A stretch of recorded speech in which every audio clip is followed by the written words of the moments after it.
I mean, after all, 50 years ago, it hadn't even really started. I mean, of course, the climate, the atmosphere was there and it had its various constituents. But 50 years ago, yes, 60 years ago even, when I was making natural history programs, nobody thought that the climate was changing.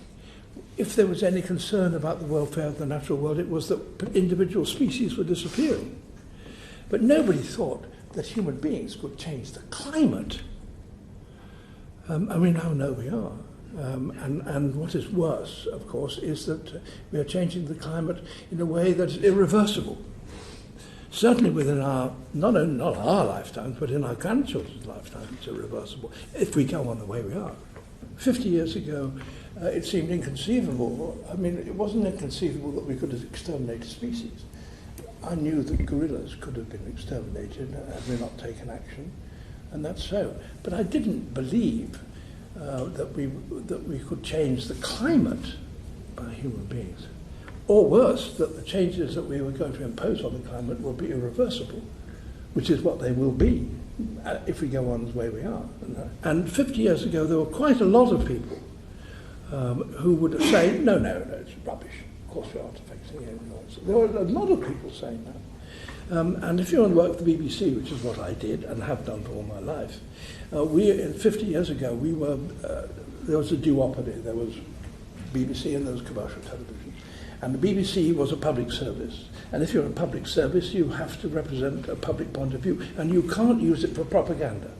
But so therefore, did you waited for the public mood to change before you started becoming quite assertive with the impact that humans were having on the natural world? Not quite as easy as that. I didn't wait for public opinion to change. I waited until the facts seemed incontrovertible.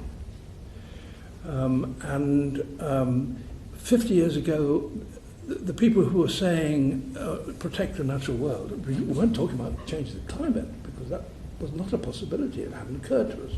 We were talking about saving gorillas. We were talking about saving giraffes and rhinoceroses and elephants and so on. That was perfectly a valid attitude to take.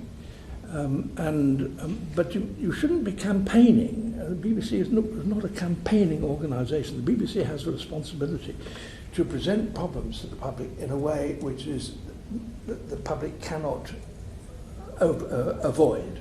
The plastic issue is a very interesting one. In that I've been going on about plastics for 20 years.